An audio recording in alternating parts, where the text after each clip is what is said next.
Chapter 296, Bagai Kerbau. Sudah, dan aku sudah menyiapkan itu untuk kenyamananmu dan keluargamu nanti. Reiko memang melakukan sesuatu yang membuat dirinya tersenyum, sambil menaruh kardigan itu di mejanya lagi. Anggap saja sekarang kau sedang menemaniku kerja ya. Diam di situ dan jangan buat masalah denganku. Jangan bicara denganku karena mulutmu pedas. Ucap Reiko pada kardigan sambil dia membuka kembali laptopnya. Siap untuk bekerja. Dia juga memutar rekaman suara papanya. Jam demi jam berlalu, hingga kerjaan itu sedikit demi sedikit berkurang. Dan aku rasa aku semakin bodoh. Ada kardigan ini di mejaku, malah bisa membuatku konsen dan bisa fokus bekerja lagi. Dia bicara sendiri seperti ini. Apa kau pasang sesuatu di kardigan ini untuk guna-guna aku?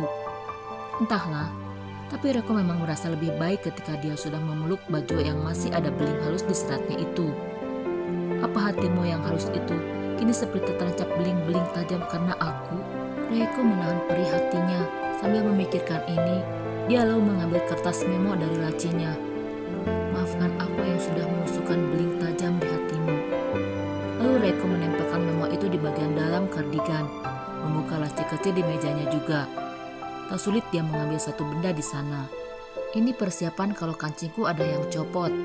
Bisiknya yang sudah mengambil benang dan jarum, lalu menjahit kertas memo itu di kardigannya. Aku makin gila.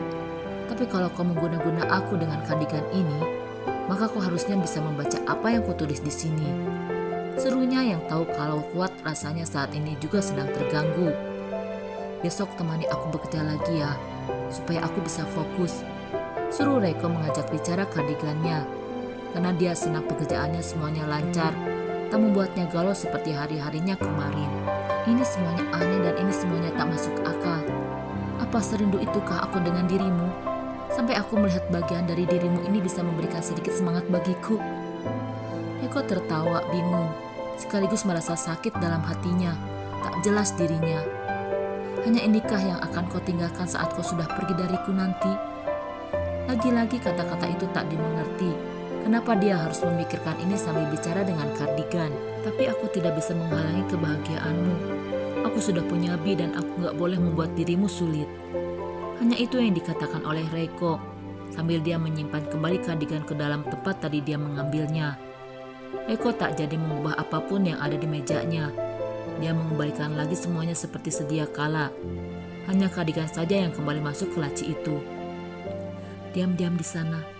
Besok kau harus menemaniku bekerja lagi, ujar Reiko. Dia ingin berangkat sekarang, namun apa ini? Ada reminder di handphonenya yang membuat dirinya mengecek sesuatu. Dan tentu saja ini membuat bibirnya tersenyum. Aku tidak mengatakan excuse, tapi aku benar-benar ingin membantumu. Mudah-mudahan aku bisa profesional denganmu. Bisik hatinya lagi yang justru kini merasa sangat senang sekali. Sayangnya, sebelum Reiko merespon reminder itu, telepon masuk membuat dirinya segera mungkin mengangkatnya. Iya, My Queen. Sayang, aku akan berangkat malam ini seperti yang tadi pagi aku katakan. Sesuatu yang dilupakan oleh Reiko, dan kini dia meringis pelan. Tapi ada senyum dalam hatinya. Ada kebahagiaan, entah kenapa dia juga heran.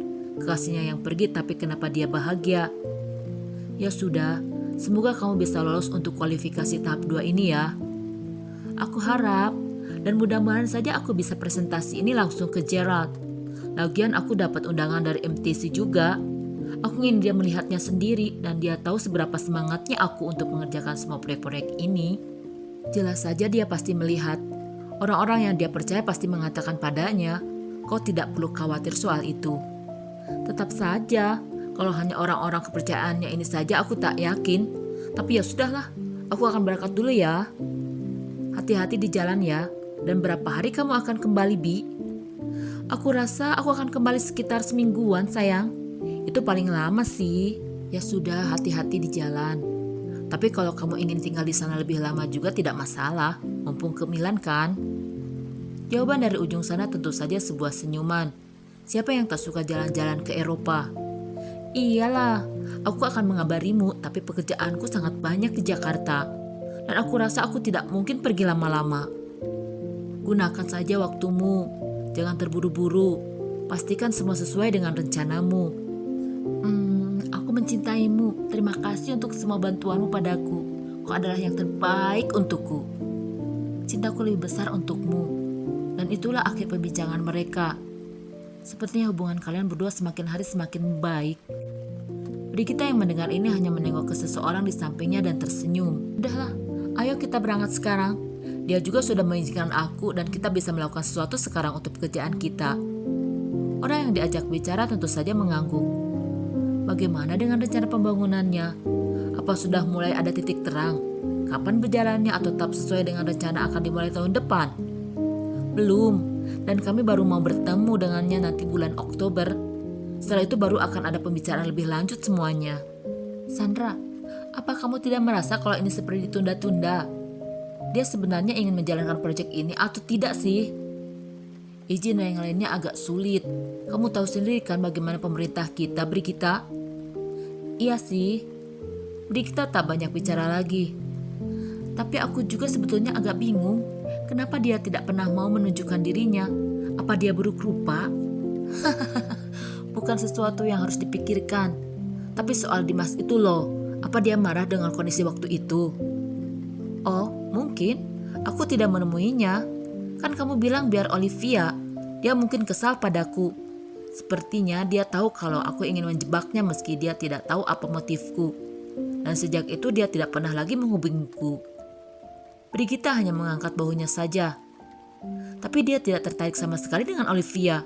Sepertinya niatnya bukan untuk dapat enak saja padamu. Mungkin aja Sandra. Tapi aku tidak terlalu peduli dengannya. Lagi pula bukankah aku memang harus menghindarinya untuk menjaga hubunganku dengan Reiko? Ada kecut dalam hati Sandra, karena memang jebakannya kepada Dimas tidak berhasil. Dia inginnya sih itu berhasil, dan dia bisa menggulingkan Dimas dari tahtanya sebagai pemilik telekomunikasi nomor 1 di Indonesia dengan pengguna lebih dari 150 juta jiwa. Jumlah yang fantastis, jumlah yang tidak disenangi oleh Sandra. Tapi aku juga tidak bisa meresikokan Brigita karena aku masih membutuhkannya. Dia tidak boleh sampai putus dengan Reiko. Ada sesal dalam hati Sandra. Kalau dia biarkan Brigita yang datang, mungkin saja dia bisa mendapatkan apa yang dia inginkan untuk menggulingkan Dimas. Tapi ini seperti pedang bermata dua untuknya.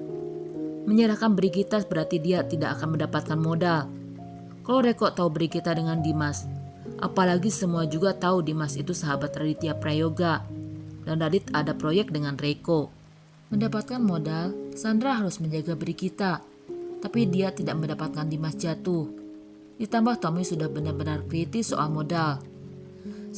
Kami gak akan dapat apa-apa sekarang dari proyek MTC, karena sudah ada hutang lagi dengan menjual investasi untuk MTC. Sesuatu yang tak disukainya. Sandra juga bingung dari mana menambah income.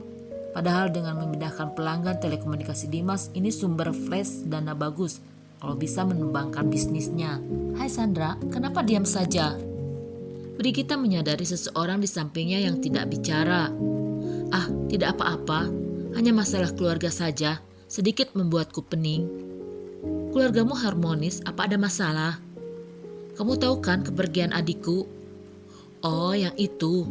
Tapi bukannya katamu keluargamu sudah tidak bermasalah dan kepergian adikmu bukan masalah juga? Jawaban yang tentu saja membuat Sandra tersenyum simpul. Tapi aku ada masalah sedikit. Jujur Sandra yang berbisik pada wanita di sampingnya. Apa itu? Brigita jadi ingin tahu. Apa kamu percaya kalau seseorang menyebut nama orang lain di tidurnya, maka orang yang disebutnya itu adalah orang yang sangat ingin dijumpainya? Yang mungkin memiliki tempat di dalam hatinya dan sangat penting. Lagi-lagi pertanyaan yang membuat Brigita mengangkat bahunya. Apa itu permasalahanmu? Sandra pun mengangguk pelan dengan rasa tak enak dalam jiwanya. Sebenarnya aku tahu kalau aku tak harus menceritakan ini pada Brigita. Dan bukan masalah ini yang membuat aku tadi diam. Tapi karena jebakanku pada Dimas tak berhasil. Tapi sebenarnya masalah ini juga membuatku ingin bercerita pada seseorang. Ujar hati Sandra meskipun dia merasa kecut. Hai, ayolah cerita, ada apa? Brigita kembali menyenggol dengan Sandra, membuat wanita itu akhirnya memberanikan diri untuk bicara. Aku mendengar Tommy menyebut namanya saat tidur. Dia mabuk pas pulang ke rumah. Brigita hampir shock mendengarnya. Masa iya? Tentu saja Sandra mengangguk. Dia berantem denganku, mabuk karena masalah uang yang makin carut marut dan aku mendengar nama itu. Tapi cerita yang ini memang tidak disampaikan pada Brigita. Aku sempat khawatir kalau Tommy yang sedang mabuk itu, dia tidur memikirkannya. Tapi pagi tadi aku tanya padanya, dia mengatakan itu hanya mimpi buruk dan bukan sesuatu yang harus kupikirkan berlebihan. Tapi tetap saja aku merasa khawatir. Tadi pagi kutanyakan padanya, dia tidak menjawab, malah meninggalkanku pergi begitu saja. Pertengkaran kami tadi malam sepertinya berlanjut. Apalagi dia kesal padaku karena tidak bisa membujuk Brigita untuk mencairkan uang dari Reiko dan Raihan untuk proyek yang masih setengah tahun lagi itu. Bisik hati Sandra yang menyembunyikan kenyataan ini juga. Jadi itu toh masalahnya. Tapi Sandra tak bisa berpikir banyak karena Brigita sudah bicara lagi. Aku juga pernah dengar yang seperti itu. Dan katanya kalau orang tidur menyebut satu nama, apalagi sampai berkali-kali, ya dia merindukannya. Jawaban yang jelas membuat Sandra makin kecut hatinya. Benarkah? Kini Sandra menatap Brigita, pura-pura biasa padahal semua tak ada yang biasa. Apa kamu pernah mendengar Reiko menyebut nama wanita lain saat tidur denganmu? Dan jelas sekali Brigita menggelengkan kepalanya, sangat yakin dengan teorinya. Dia itu seperti kerbau yang sudah dicocok hidungnya, Sandra, ucap Brigita dengan senyum cerah. Jadi dia tidak mungkin memikirkan wanita lain kecuali aku seorang di hatinya.